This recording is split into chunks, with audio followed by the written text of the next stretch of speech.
Это был Коран моей биташки Алланы рахметіне олсын Мергубе Бита, рожденная в 1870 году. В моей Бита этот Коран попал от ее родителей. Она была крестьянка, занимались в Албате выращиванием табаков, садоводством занимались. Она жила в Албате по улице Колхозной, 20.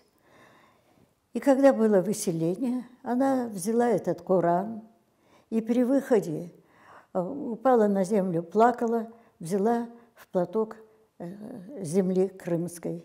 И с этим она с родиной распрощалась.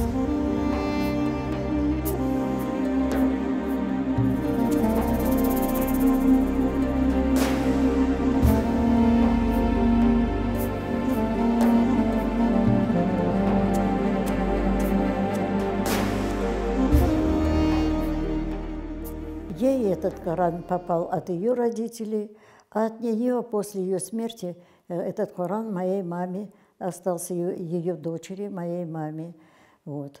И мама читала в кургане этот Коран, а потом после переезда в город Черчик и в Черчике по пятницам читала Коран. И от нее уже, когда мама моя уже скончалась, этот Коран попал мне, достался мне.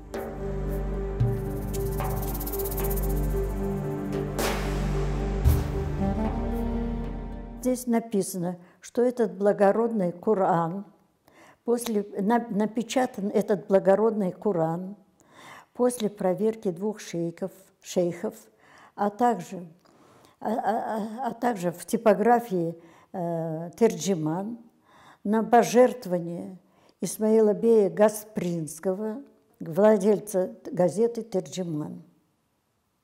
В 1910 году по Григорианскому календарю, а по мусульманскому календарю 1332 год хиджра. В Бахчисарае, в Крыму. بسمعوا فيؤخذ بالنواصي والأقدام فبأي آلاء ربكما تكذبان.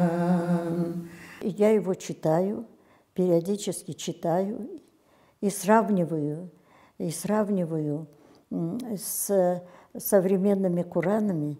Там графика, здесь графика и огласовка точно такая же, как в современных Коранах, которые продаются у нас в мечетях.